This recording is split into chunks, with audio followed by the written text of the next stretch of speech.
लालगंज में मुहर्रम के मौके पर कई स्थानों पर जुलूस निकालकर ताजियों का मिलान किया गया, जिसमें जांबाजों ने अपने युद्ध कौशल का परिचय दिया, जिसे देखने वालों की भारी भीड़ देखी गई। लालगंज बाजार के मस्जिद चौक पर कमालपुर, अत्ताउल्लापुर, चकशाले, गंगाराम टोला, रसूलपुर एवं चिमनापुर गांवों के अखाड़ों के ताजिया का मिलान किया गया, जहां मुस्लिम युवाओं ने अपने तलवारबाजी, लाठीबाजी एवं अन्य कौशलों का प्रदर्शन कर लोगों का मन मोह लिया। इस दौरान हिंदू समुदाय के लोगों ने भी बढ़ चढ़कर हिस्सा लिया।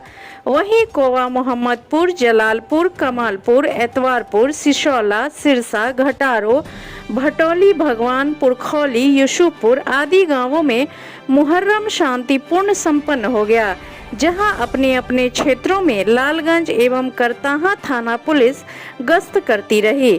जगह जगह सीसीटीवी लगाए गए थे, जिसके जरिए उपद्रवियों और असामाजिक तत्वों पर पैनी नजर रखी जा रही थी। सभी चौक चौराहों पर मजिस्ट्रेट और पुलिस बल की भी तैनाती थी। प्रशासन की मुस्तैदी से पर्व शांतिपूर्ण बीता। इस पर्व को तो आमतौर पर मुहर्रम के नाम से जाना जाता है, लेकिन असल में इसका नाम यौम आशूरा। क्या? यौम आशूरा, इसका अर्थ होता है मुहर्रम का 10वां दिन।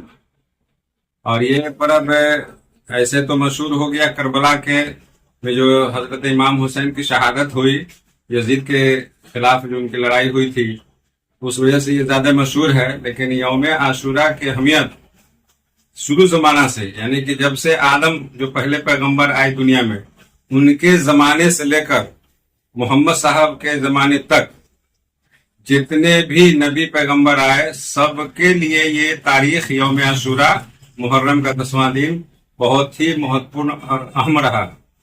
और हमेशा उन लोगों के साथ कुछ भी अजूबा घटना घटा है तो उसी दिन घटा है। जैसे आदम अलैहिस्सलाम जो पहले पैगंबर नबी थे, उनकी तौबा इसी 10वें मुहर्रम को कबूल हुई थी। और उसके बाद ये हजरत इब्राहिम, जिनके बेटे के कुर्बानी का जो हम लोग कुर्बानी का त्योहार मनाते हैं, उनको फिरौन एक बादशाह था उस जमाने में, उसने उनको दहकती आग में डाल दिया था, तो वो आग जो है फुलवारी बन गया था। तो वो भी तारीख थी 10वीं मुहर्रम की। एक और पैगंबर गुजरे हैं जिनका नाम था यूनुस अलैहिस्सलाम, तो उनको जो है समंदर की बड़ी मछली ने निगल लिया था। 40 दिनों के बाद सही सलामत वो इसी 10 मुहर्रम की तारीख को उस मछली के पेट से बाहर आए थे। उसी तरह से मूसा अलैहिस्सलाम एक पैगंबर गुजरे हैं, उनके जमाने में नमरूद ये फिरौन बादशाह था। फिरौन बादशाह था तो उनके जान के पीछे पड़ गया, तो उसे बचने के लिए वो अपने मानने वालों के साथ समंदर किनारे पहुंच गए। अब रास्ता नजर नहीं, तो उन्होंने लाठी मारा समंदर में, तो रास्ता बन गया, तो रास्ता से वो पार कर गए। मगर जो फिरौन आ रहा था उनके पीछे पीछे, उनके जान के दुश्मन बना हुआ था, तो वो जब समंदर के बीच में पहुंचा तो वो सारे के सारे उसके फौजी उसमें डूब करके खत्म हो गए। तो वो भी दिन और तारीख यही था, 10वीं मुहर्रम, जिसे हम लोग यौम आशूरा कहते हैं। और मोहम्मद साहब के नवासा हजरत इमाम हुसैन की जो करबला में शहादत हुई, इसलिए हुई थी कि यजीद उस जमाने का बादशाह अपने आप को घोषित कर चुका था। और यजीद का इसलिए उन्होंने विरोध किया इमाम हुसैन ने। यजीद मुसलमान तो था, अपने आप को मुसलमान ही कहता था, लेकिन कुरान के खिलाफ उसका अमल होता था। वो अपने मनमानी करता था, जैसे गलत चीज जो इस्लाम में उसको हराम कहा गया है, शराब पीना, जुआ खेलना, अय्याशी करना, ये सारी बुराई उसमें थी। इसलिए इमाम हुसैन ने कहा कि वैसे आदमी को मैं कभी भी खलीफा या बादशाह नहीं मान सकता हूँ। इसलिए उन्होंने उसका विरोध किया। अब उसने चाहा कि इमाम हुसैन हमको खलीफा मान ले, बादशाह मान ले। इमाम हुसैन ने कहा क्या इसके लिए जो भी अंजाम हो जाए, मैं कभी भी उसके सामने अपने सर को नहीं झुकाऊं। तो ये तमाम घटना जो है वो इसी तारीख को हुई थी? जी जी जी, इसी 10 मुहर्रम की तारीख को ही ये सारी घटनाएं घटी हैं। बहुत सारी और घटनाएं हैं तो इसी को लेकर। जी जी जी, उसी की याद में आज के दिन हम लोग खासतौर से मुहर्रम को अब इमाम हुसैन के ही नाम से मनाया जाता है, लेकिन इसकी परंपरा बहुत पुरानी है। इस दिन हम लोग खास तौर से रोजा भी रखते हैं 10वीं मुहर्रम को। ये नहीं कि इमाम हुसैन की शहादत की वजह से रखा जाता है, उनके नाना मोहम्मद साहब अपने जमाने में ही ये हुक्म दिए कि मुहर्रम की जब जब तारीख आए 10वीं तारीख तो उस मौका से रोजा रखना चाहिए। इसमें है कि यहाँ जो हम लोग है मुहर्रम का असल मकसद होता है कि गरीबों मोहम्मद सल्लल्लाहु अलैहि वसल्लम का ये हुक्म रहा कि इमाम हुसैन की शहादत के मौके से गरीबों में खाना खिलाओ, नमाज पढ़ो, कुरान पढ़ो और गरीबों को ज्यादा से ज्यादा उसका हेल्प करो, है ना। गरीब बच्चे हैं, गरीब बच्चियां हैं, उनकी शादी में मदद करो। इस तरह के आका सल्लल्लाहु अलैहि वसल्लम ने। तो इस पर्व की शुरुआत कैसे होती है आप लोगों में?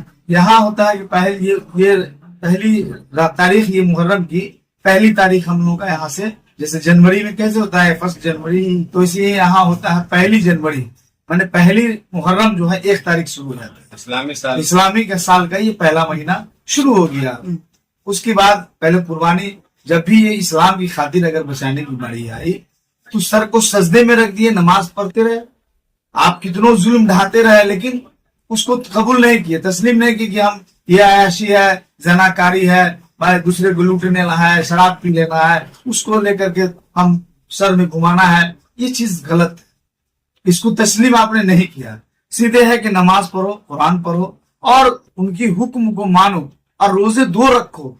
एक रोजे यहूदियों ने रखा, लेकिन आका सल्लल्लाहु अलैहि वसल्लम मोहम्मद साहब इमाम हुसैन आप शहीद हुए तो आका का फरमान हुआ कि नहीं 2 रोजा रखो, 2 रोजा रखो और कुरान जितने घर में तिलावत कर सको, बच्चों में खिलाना तुमको है, गरीबों में बांटना है, ये नहीं कि बड़ों को खिलाओ, नहीं ऐसा कुछ नहीं हुक्म रहा।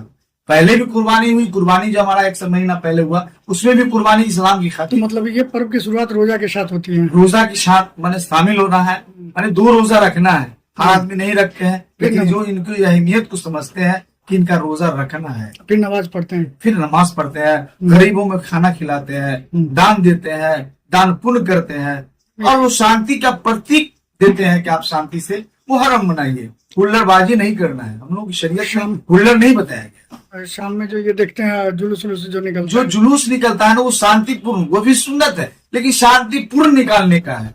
उसका क्या मतलब है? उसका ये मतलब नहीं है कि हाँ क्यों निकाला जाता है, हम ये बस वो प्रोसेशन है।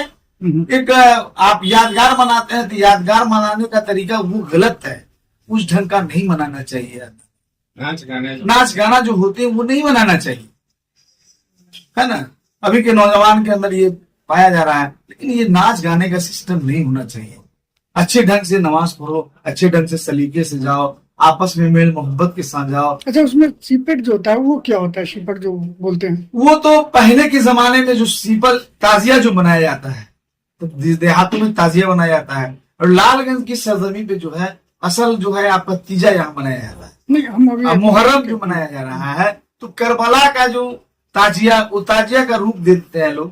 तो पहले हम लोग के पूर्वजों ने बनाया, सीपल यहाँ एक आया पुराना बनाया, हिंदू मुस्लिम मिल करके, सब दिन हिंदू मुस्लिम यहाँ इत्तेहाद होकर के मिलजुल करके लोगों ने अपना समय उसमें देते हैं और एक साथ मिल करके ये सीपल बनाते हैं और एक साथ अपना जो उसमें कलाबाजी वगैरह भी दिखाते हैं। अपना कला जो है वो सब जो है हिंदू भी रहते हैं, मुस्लिम भी रहते हैं। यहाँ इत्तेहाद मोहब्बत का एक प्रतीक बताया गया है, नफरत का प्रतीक नहीं। मुहर्रम है, हाँ, यहाँ लगाया गया है मार्केट चौक पर। कहाँ पर? मस्जिद चौक। जो सीपेट वगैरह गुजर रहा है, जो भी जुलूस है वो शांतिपूर्वक सब निकल रहा है। शांतिपूर्वक देख रहे हैं पीछे सीसीटीवी कैमरा वगैरह भी लगा है सब जगह। लालगंज में लेस किया गया है पूरा से। ये लगाने का क्या औचित्य है, क्या मतलब अब असामाजिक तत्वों द्वारा कुछ आज किया जा रहा है, उस पर नजर रखनी है? सही तरीके से नजर रखा जाए। सभी जगह देख रहे हैं पुलिस बल की भी तैनाती है, फोर्स भी है। कहीं से कोई उपद्रव की सूचना नहीं, अभी तक कोई शांतिपूर्वक लगातार आप लोग मुस्तैद है यहाँ पर? कैसा माहौल है, शांतिपूर्वक है सब? अच्छा, कहाँ पर ड्यूटी लगी आपकी? बड़ी मस्जिद। कहाँ से आए सर? लालगंज थाना से ही है। तो अभी कितना लगभग गुजर गया? तो पुलिस चल रहा है, सब शांति से गुजर रहा है, सब शांति से गुजर रहा है, कहीं कोई दिक्कत नहीं, कहीं कोई सूचना कुछ गड़बड़ी की? सब शांति है, आप लोगों की नजर है सब पर? जो गलत एक्टिविटी करने वाले हैं उनको नजर बनाए हुए हैं, कोई दिक्कत नहीं है लोगों को, यहाँ पर पर अब अच्छे से बीत रहा है।